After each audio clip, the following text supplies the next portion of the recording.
Reese, what are we talking about today? We are talking about an episode that a listener has brought up to us and messaged us several times. You know who you are. It is about the Canadian invention known as the chicken cannon. The chicken cannon. The chicken cannon. So if you like chickens moving at high speed and being forcefully ejected into large objects that are hard, then you're going to love this episode. This is insane. All right. Play the music. Play the music. What makes Canada boring? Have you ever seen the flag? It's a leaf. £1 million to go to Canada. Canada is boring. I was actually shocked. I mean, from all the countries they could choose from. Do you like maple syrup? No, I don't. These Canadians ain't got a care in the world. Get my country's name out of your fucking mouth. I was like, oh, he's in Canada. All right. Okay, you communist. The country needs you. I'm Canadian. But don't feel bad for Canada. Believe me, this is their strategy. I'll tell you another thing. The beer sucks. Don't run off to Canada. It's so boring there. Hello and welcome to Canada is Boring. My name is Reese Waters. With me is the I can't think of a descriptor for you. Sorry. Oh, you've run out. With me is Jesse Harley. You finally run out. I go on. The questionable Jesse Harley. I'll take that. Yeah. That sounds that accurate. In what ways would you describe yourself as being questionable? Always, Rest. In what way? Always. Always. Always are questionable. Not always questionable. Always questionable in all ways. In all ways. Yeah. Cool. I made, I don't know, my cooking is questionable. I discovered that you could buy hollandaise sauce powder in the grocery store instead of like making it from scratch. That was exciting for me. It was like the same time that years ago. Jesse's been calling me recently going, I think I've grown up because I own an appliance. Does that make me a real grown-up full-size man? A real man? Yeah. Does that make me a real man? I own a stove and a fridge and like a washer and dryer. He now owns appliances and he's making hollandaise sauce himself. Well, it's easy because there's like powdered mix, right? You just I know, but it still sounds worryingly grown up for you. I didn't know you could do this. And the same thing happened to me years ago when a friend of mine pointed out that you could buy cranberry sauce year round. I thought it was like eggnog where it was seasonal, it was just for Thanksgiving and Christmas. It comes in a tin. I thought they only sold it at Christmas and Thanksgiving. I had no idea that if I wanted some cranberry sauce with my sandwich in July, I could do that. I was so excited. You can also buy turkey any time around the year. And super soakers. That's Fuck fine. off. Not just the summer. You can buy super soaker. That's a lie. You can. You can go on Amazon now, type in super soaker, and you can buy one even though it's November. Well, let's get into the meat of the story. We'll have our STD zone, the small talk dimension zone, at the end if anyone's interested in our personal lives. We also have a delightful speak pipe from someone, which speak pipe's just like an anonymous. Save it to the end. We'll save it to the end. Yeah. So if you guys want to stick around and listen to those, a fellow immigrant like me. Yeah, we'd love to have you stick around afterwards. But yeah, let's dive into the meat. I want to hear about this chicken cannon. I'm very curious. Okay. So Jesse, do you know what a bird strike is? I'm hoping it has something to do with unionizing, but no. Yeah, basically all the chickens, they go, we're not laying eggs today. We want 30% more grain. My pigeons left, by the way. It's really sad. Yeah, I don't know where they went. I know pigeons don't migrate for the winter. Maybe they were a victim of bird strike. Anyway, so a bird strike occurs once every 2,000 flights. This bird strike is basically bird hits plane, generally speaking. Oh, I thought you were going to say like a bird hits another bird, which would be really funny. Why would they keep stats on that? So I'm sure there's a government department that has like 15 million Canadian dollars and it's their job to monitor how many birds fly into other birds. I'm sure that exists as a department. I want that job. Yeah. You just got to keep looking up. It's fine. That's really funny. So because there are 100,000 aircraft flights every day, it means on average there are at least 50 bird strikes a day. And according to the Federal Aviation 50 bird strikes a day? Well, yeah. So they've got to have figured out. They have to have figured out how to have the plane still be able to fly after bird strike. Like if the number's that fucking high, then it's in their best interest to figure that out. Depends how big the bird is as well. Like if it's one of your pigeons, you'd be fine. But if it was literally big bird, you're going down. It's a horrible dad joke. It's awful, Reese. Look at how proud you look. Or a pelican or an ostrich. I don't know. I suppose, anyway, yeah. An ostrich. Anyway, somebody threw an ostrich at just the wrong time. So they were. So there were 13,688 airplane strikes with wildlife in 2014 in the United States, and 97% were represented by birds. I'm guessing the other 3% would be bats or animals people are throwing. I don't know. Right. The remainder accounted for Catapult. by terrestrial animals like bats and reptiles. So basically, they were hit. The planes were hit while the plane was taxiing. Interesting. So, I guess it was like they ran over an alligator or something. Okay. I don't know. Anyway, so airplane manufacturers need to like build planes so they can deal with this. Oh my God, I know. Because obviously, with this. if there's 50 strikes a day, so there's no fucking way. This is okay. So this is airplane manufacturers. Just please tell me the chickens are dead when they shoot them at the planes. I'm not going to tell you. You're going to find out. We'll get there now. So airplane manufacturers began using gas-operated bird cannons to test aircraft windshields in the 1950s. The earliest known chicken gun was built by de Havilland in England, and then Canada got into the business in the 1960s following two serious incidents in the US. So essentially in October 1960, a Lockheed Electra owned by Eastern Airlines struck a flock of starlings shortly after takeoff from Boston Logan Airport to Philadelphia. The birds were ingested in 3 of its 4 engines. Ingested? They were ingested by the engines, causing engine failure and the aircraft to crash. 62 of the 75 people on board died. Oh my God. From a flock of starlings. That's amazing. All of them called Joseph. What? Joseph? Oh. Starling, not Stalins. A flock of Stalins. That would be terrifying in its own right. Tiny Russian dictators took a plane down. Did we learn nothing? Anyway, 2 years later, a Vickers Viscount owned by United Airlines en route from Newark to New Jersey to Washington, D.C.'s National Airport met a flock of whistling swans. Just imagine them all going, minding their own business, whistling swans, wherever they are, flying at 6,000 feet. One or more birds hit the plane's left horizontal stabilizer, sending the aircraft out of control. All 17 people on board died. Jesus. So nobody has built a chicken cannon in the name of fun. It is basically in the name of saving lives. But it's not a crime it's not a crime if you have fun on the way, though. A whistling swan is also known as a tundra swan. It just looks like a fucking swan. That's no difference in it at all. They can't even whistle. They got beaks. They can't form the shape with their mouth to actually whistle. So it's very. So they needed to build planes to withstand this, and there was only one way to test it. So Canada was like, "Do you know what we need? We need a committee." So the Transport Canada asked the National Research Council to establish a research committee to look at the problem. A multi-prong approach, which was taken: prevention, research and testing, and then certification of aircraft to make sure they were bird-proof. The committee, called the Association Committee of Bird Hazards to Aircraft, or ACBAR. Admiral Akbar, involved Transport Canada, the Department of National Defence, the Canadian Wildlife Service. That was my brain filling in the blanks then.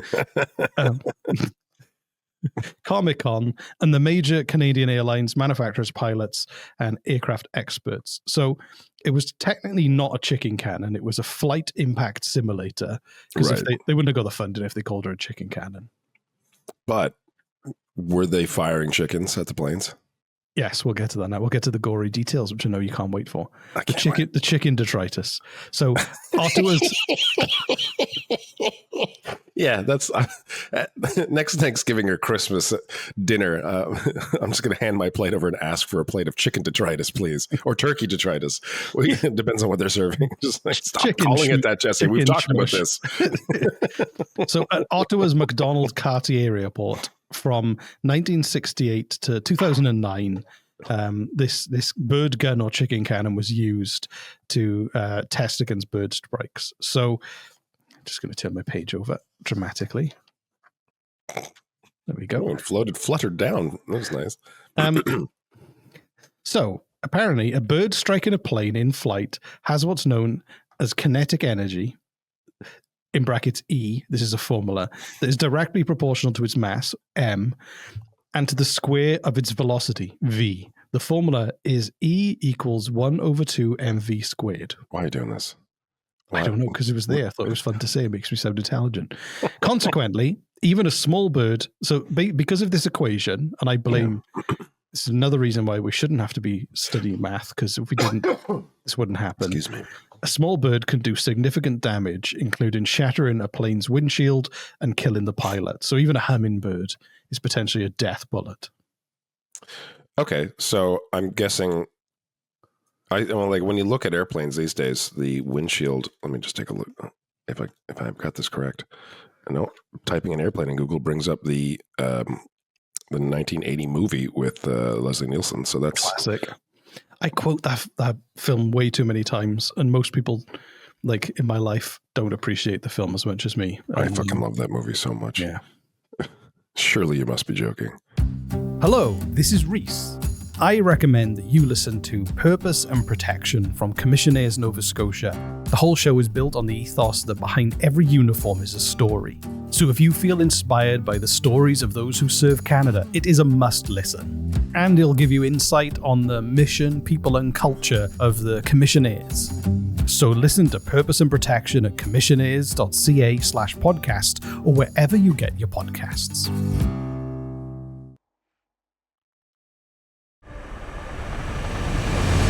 Patreon.com/Canada is boring. Canada's coolest club. Premium fun, privileged access to secret content. A chat app with the hosts. Hours of fun for everyone. The promise of eternal life. Patreon.com/Canada is boring.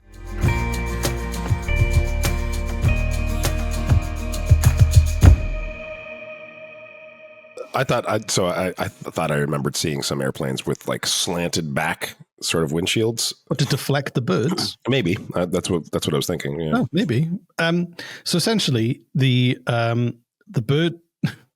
So the chosen design was a 6-inch bore British bird gun built in 1961 at the Royal Aeronautical Establishment in Farnborough, England. So essentially they copied that, but they made a 10-inch bore. They made a bigger version of the British gun with a 40-foot-long barrel, an overall length of 70 feet, built by Fairley Aviation of Dartmouth, Nova Scotia in 1960. Hey, that's where I'm from. This bird chicken cannon was an East Coast shout-out. There we go. Someone from Dartmouth, the dark side, as we call it. Someone from the dark side made Canada's first 10-inch chicken cannon, not 10-inch, 10-inch bore, 40-foot long. Jesus, yeah. Shout out to Dartmouth. East Coast Lifestyle, the clothing company, used to do a celebratory hoodie with a just chicken schmush. Chicken schmutz, yeah. With a feathered hood. Not the cannon, but the aftermath afterwards. After the cannon was fired. Yeah, that's great. People will get that reference immediately, I'm sure, just because they're from Dartmouth. So the device had a 60 cubic foot reservoir that was rated to a maximum pressure of 200 pounds per square inch, and the air inside the barrel, when the air inside the barrel evacuated, a projectile could be hurled at speeds above Mach 1. The sound of speed, Jesus, basically the speed of sound, or 717 miles per hour, or 1,195 kilometers per hour. Jesus Christ. So the chickens they used, this is where you've been wanting to get to, Jesse. They'd previously been euthanized, which I don't know, humanely. It doesn't say if it was humanely or not, but the chickens were dead. Chickens were dead. So that's the question that I had from the start. So that's good to know at least. I mean, I guess they could have argued that, for science, we need to fire these things alive. In the name of accuracy. In the name of accuracy. Yeah. But but they were frozen, so they had to defrost the chickens before use. Now, don't forget to put that chicken out tonight before you go to bed. Otherwise, you can't test the cannon tomorrow. Oh my God. That's amazing. And they would weigh it precisely once it defrosted. Standardized weights of 1, 2, 4, and 8 pound birds were used in tests. The bird packages, as they were known, also known as the dead bird, were then loaded into sabots or metal containers with liners whose thickness depended on the weight of the bird being used. A total projectile weight, including a sabot and liner, would range from 4 pounds to 1 pound. So basically, yeah, they were very precise that the weight of the thing they were throwing it in and everything was taken into account. Upon firing, the sabot was captured by an arrestor, so the container it was in wouldn't go towards the plane, because obviously you just want the bird to hit the plane. So this little kind of like thing you sit the bird in to launch it didn't exit. Like it was just kind of like a platform to launch. Sure. Doing it with my arm. Look, can you imagine it? For those listening who can't see, I just assumed it would be like a really fast treadmill or something. Like no, it's like a cannon, so it launches it out. Okay. It would be stopped by an arrestor from hitting the target. Eventually, they started trying to use synthetic chickens made of gelatin and fibrous material that we'd use to calibrate the gun. I guess it's just as disgusting to use a real chicken. I know, it was like one of those vegan chickens against a plane. So real chickens, other than fowl, were, however, used in the actual tests because they decided there was no substitute for the real thing and doesn't look as cool. Just because it didn't look as cool. So the tests were recorded using high-speed color film, which makes me wonder. Please tell me you have. I don't, but it made me wonder. There is an archive of chickens exploding against the front of airplanes somewhere in Canada. Someone's job is to make sure that is maintained. Imagine being the chicken cannon archivist. Or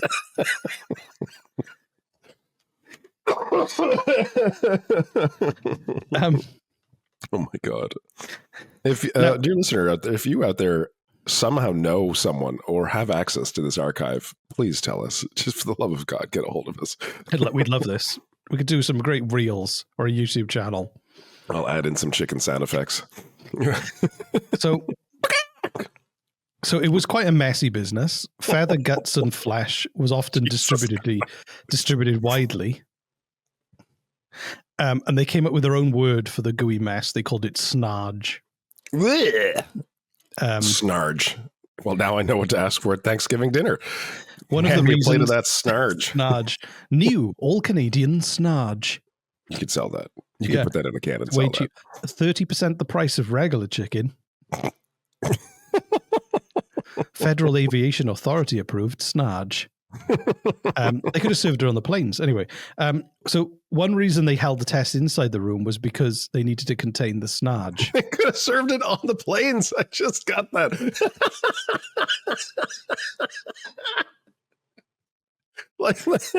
like a capture element, or like if and when it happens with birds. And it's just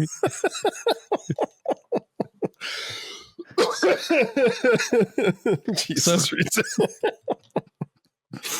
Oh God! So they had to do it inside to contain the snarge because in the 1960s, the U.S. military had their own chicken gun test, and they decided to test it with invited guests. And while the test was successful, the guests, along with their cars in the adjacent parking lot, were splattered with chicken debris. That's amazing. You mean snarge? With snarge, yeah. It was snarged. Trust the Americans to do a display of it as well. Come along. Let's all enjoy this chicken pounding. Anyway, on March the 16th, 1978, history was made.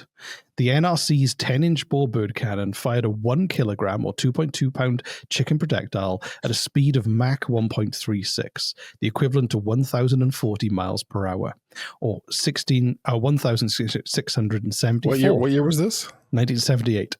So you're telling me that while the Americans are setting world records on how fast they can make their planes go, we are setting world records on how fast we can shoot a chicken out of a cannon. Well, it was as fast as a round of ammunition coming out of a gun.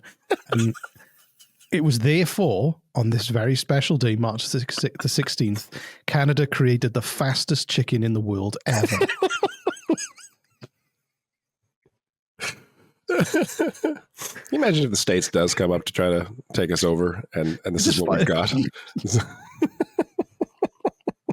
If you don't defrost them, you could take a tank out with this gun. Anyway.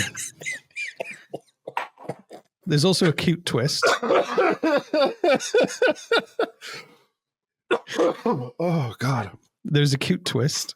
Along with the 10-inch bore gun, they made a smaller 3.5-inch gun for testing the impact of smaller birds. I love it. Anyway.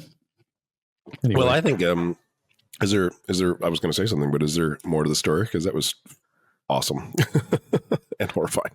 No, so they also had a 5-inch gun that was built in Ottawa to perform tests on the ingestion by engines of birds and ice shed off wings and the fuselage of planes. Over the career of the flight impact simulator facility, more than 3,500 shots were fired using 3.5 tons of chicken. After long, honorable careers, both the 10-inch and 3.5-inch chicken cannons were retired in 2009, and in 2012, they were donated to the Canadian Aviation and Space Museum. And I think you can go and see them today. We should go on a road trip. Yeah, that's amazing. I was going to say, it's been a long time since we've done it because most of our topics have been, kind of die. We've been talking about like war heroes and, what's that divergent thing called? Divergent thing? The thing, we're both something divergent. What's that called? Neurodivergent. That's it. Like neurodivergent, like golfers who die in poverty. They've been interesting, but they haven't been funny. And this is the first time I think we should do an improvised heritage moment on the journal of the first time the chicken cannon was fired in Canada. Can we do it right at the end? I thought this was the end. We're going to let's do the STD zone. We'll do an improvised heritage minute right at the end. Okay. Deal? Deal. Close the show. Okay, cool. Okay, well, STD zone, let's go. You are now entering the STD zone. Incoming STD. Loading small talk. Enhancing anecdotes. Dick jokes processing.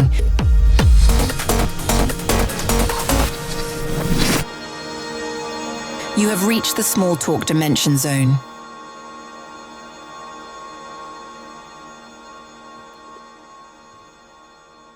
So we definitely need to start this STD zone with our very nice speak pipe that we had. So if you're not familiar, a speak pipe is it's a voicemail you can leave us essentially, and you can you don't have to sign up for anything. You don't have to put in your email address, your name. You can literally do it in seconds if you want. Yes. Speakpipe.com/Canadian politics is boring because Reese still hasn't changed it. But we got a nice one. Yeah, this is from Anthony.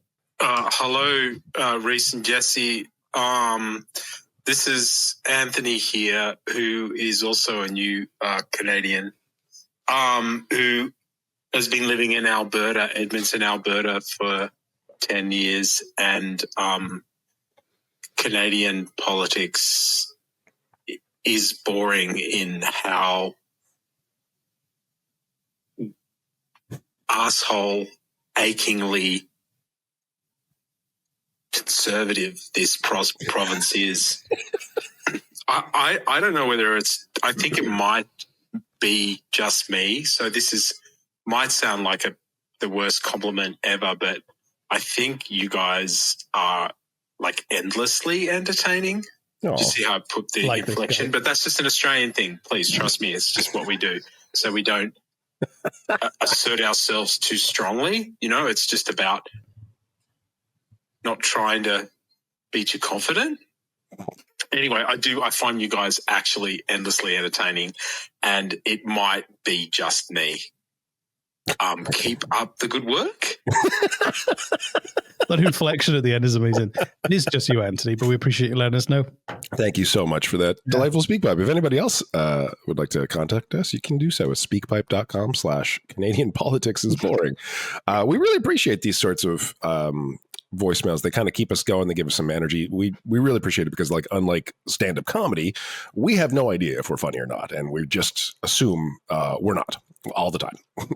We stare blankly at each other after each of us cracks a joke. We're having a good time. Yeah, I'll admit that. We are having a good time doing this. Sometimes we forget we even have an audience. I wanted to bring up I wanted to have a correction something a number of episodes ago. I actually forget which one, but I had mentioned that's Jesse's nickname for when he gets an erection. Yep. What? Because it's so wrong. Oh, a correction. Come on, that's gold. So a number of episodes ago, I said that Bonavista and Cape Breton both celebrated in their own rights as the first place where North America was discovered.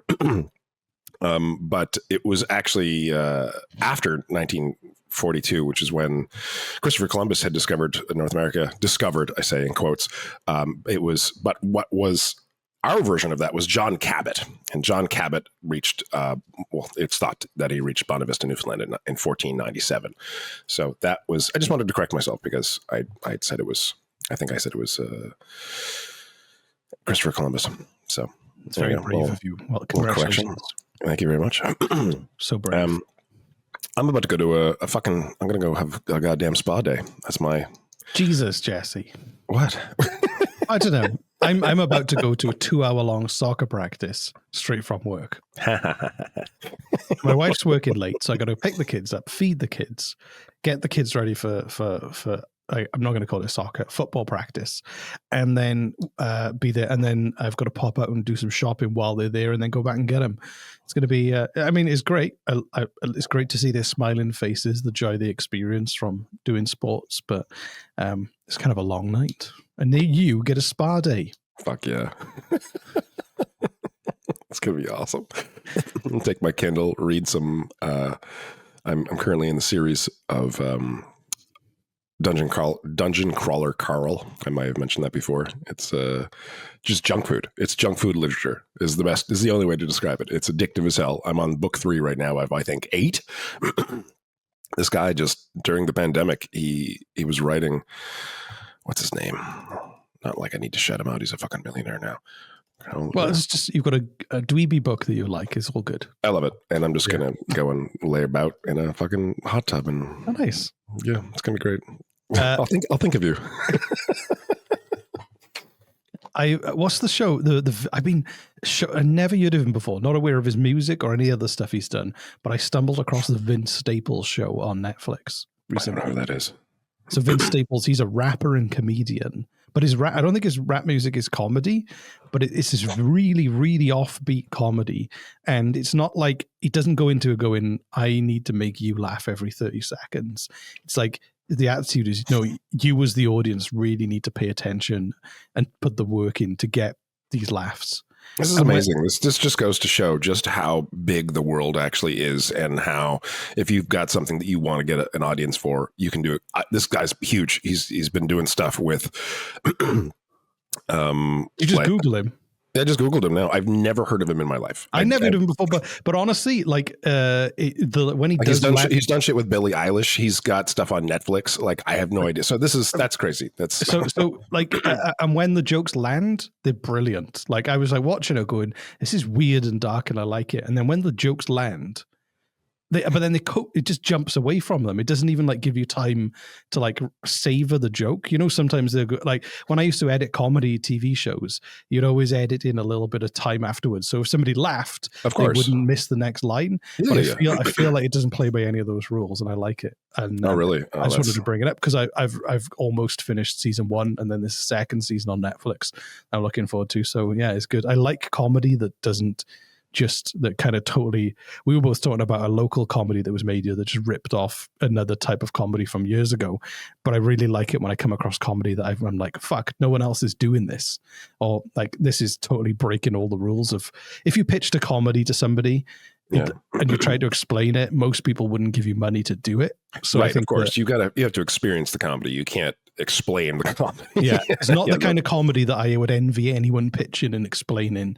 Like, oh, you should do this. This will be great, because most people would be like, "This isn't comedy," because it isn't traditional comedy in that sense. So it's a lot like non-traditional comedy. Like, I think you should leave, or one for me was Garth Marenghi's Dark Place. Was like this legend. I remember watching it when I had his first run on TV in the early 2000s, and like never seen anything like it. And I don't think anyone will ever make anything like it again. Or if they have, it'll be like a pale comparison to the original.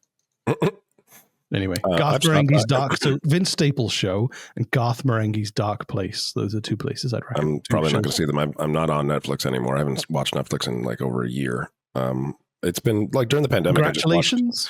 Well, I mean, like, it's weirdly, yes, I'll take that. You know, like it's during the pandemic, I watched just an obsessive amount of television shows, and you know, because like, what the fuck else are you going to do? And then, you know, I was just on like family and friends plans because they could, you know, password sharing. And then Netflix and Disney and all those guys just cracked down on password sharing. And they're like, hey, but, you know, you can pay to. I'm like, nah, whatever. It's like, honestly, and that was so eye-opening for me. Like I'm not watching Disney. I'm not watching Netflix. I'll watch a little bit of Amazon Prime because I pay for Amazon Prime for, you know, delivery. But honestly, I don't watch that much either. And it's so eye-opening to me that the sheer volume of shows on Netflix and Disney, the quality of these shows apparently is not high enough for me to pay like $7 to continue to be on my family plan or my friend's plan to continue watching Netflix. It's just not enough. It's not enough of a pull. Isn't that something though? Isn't that amazing? No, like, I always look for because I've signed up previously to most platforms, they will send you offers every once in a while. So I'll wait until there's maybe like 5 shows I really want to watch. And then I'll get like a 3-month or a month free subscription. And we'll just binge watch the stuff that I've been. Oh, that's smart, yeah. And then I put a little note. I put a little reminder in my calendar to make sure that I have to cancel it before they actually charge me. I did it last week. Stack TV has got all the Rick and Morty. I hadn't seen the new season of Rick and Morty. They gave me a 7-day free trial. Watched the whole new season of Rick and Morty. Ended my free trial before they charged me. Walked off with an explosion behind me in slow motion. This is our PSA, dear listener, to put the remote control down, turn off the TV, and waste your time with something else. Like I'm not reading high class literature. I'm reading Dungeon Crawler Carl. It's ridiculous. It's insane. It's just junk food in a different fashion. You know, I could be watching the new fucking what's the Karate Kid movie on Netflix? That was fun. Kid? It was a show, a Karate Kid show. Didn't they just like the actors the first time they got an acting job since Karate Kid? I don't know. They brought back the original cast, and a lot of them hadn't had. Oh yeah. Careers. No, and it's actually a really fun show. But again, don't care. Just I'm like, you know. Do you want to do a heritage minute? Let's do a heritage minute. Okay, yeah, I want to see the journal of the guy who invented and first used the chicken cannon. Not the guy who invented. I'll do the guy who just works at the chicken cannon. That's even better. Yeah, the first one to turn it on and to fire it goes down in the history book. So here's the thing. I'm going to introduce you to Carl. So Carl clocked in at the chicken cannon factory. This morning, his wife didn't even say goodbye to him as he picked up his packed lunch that he made himself. She said she was going to go and play bridge with her friends, but he knew she was going to go next door with Diego for a few hours. He knew what was going on. He wasn't stupid. So weird ass heritage got into his mid-range Ford, drove to work, and completed the clocking in. He sat by his desk and opened his drawer. Chicken 327B had just defrosted. However, he'd forgotten to put a plate underneath, and all the chicken juice had run down onto his files. They were ruined. The last 6 months of chicken projectile studies were wasted. He was going to have to restart his work all over again, and his boss hated him more than his own wife. Charles prodded the half-defrosted chicken with a pen. He just sighed to himself. This is what my life is. I could have been someone. I wanted to be a pilot. But I failed, and here I am, operating a chicken cannon. Is that it? No, I just need a breather. It's like the saddest heritage minute in the world. Carl thought, do you know what? Fuck this. Today isn't a day for aviation testing. Today isn't a day for saving the lives of passengers on planes around the world. Today is a day for revenge.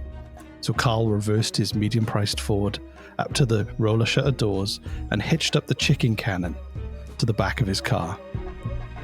He got the chicken and shoved her in his glove compartment, locking it shut so it couldn't escape. Laughing to himself insanely, he then drove back to his house, where he peered through the window of his neighbor Diego's house, only to see Diego and his wife in the throes of mad, passionate love, the kind of mad, passionate love that Carl had never had with his own wife.